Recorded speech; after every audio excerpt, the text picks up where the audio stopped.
Hey guys! So today I'm going to show you some of my favorite leg exercises. Most of these moves are pretty staple, pretty simple things, so you should not need too many machines for them. And if you're not ready to venture into the weight room, that's totally cool. You can get some free weights and hide in the corner. I feel you. I do that. It's fine. We're going to start off with some simple squats. They're definitely a leg day staple. You want to make sure that you keep your back straight, your neck neutral, and your feet a little bit wider than shoulder width apart. Just for regular squats, you want to just go down at least 90 degrees. And the booty squeeze at the top is very important, okay? I know that it is not the most attractive a thing to do right now, but it will help you, okay? Okay.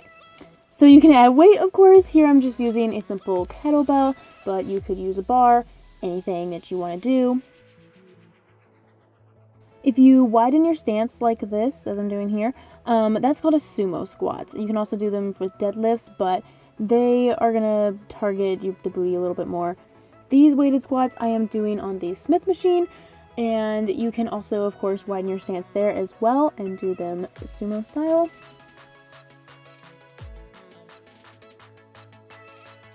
And if you want to get crazy fancy, you can do jumping squats, which are real hard but real good cardio.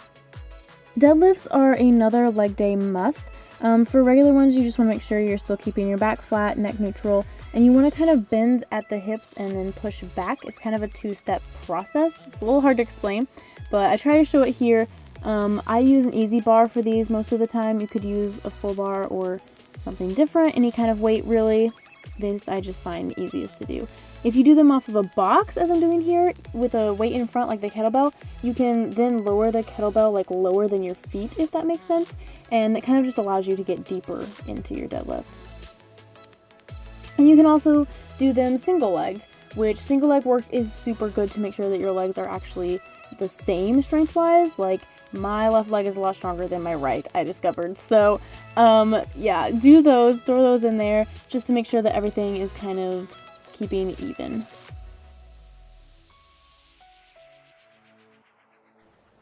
Lunges are super fun. If you do them shorter, like I'm doing in the beginning here, you want to have both your legs about 90 degrees, and that's going to hit more your quads. If you do them deeper, like this, that's going to hit more on the booty. So you can do either way for your leg day.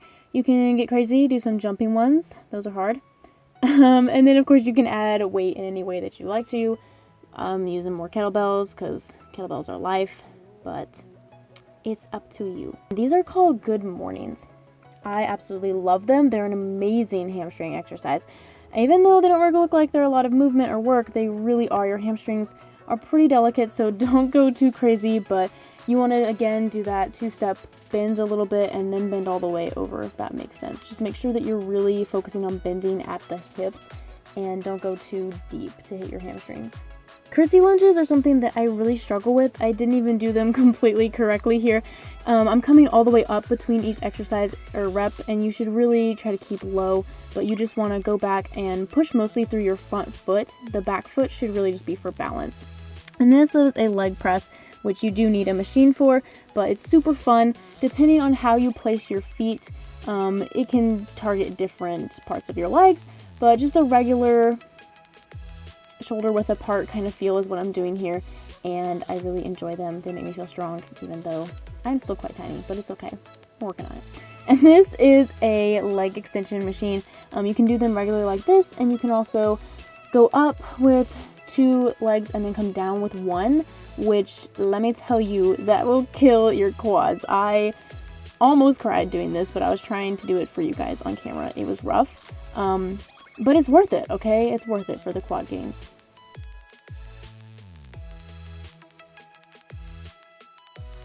So at the end of every leg day, I like to do a burnout routine.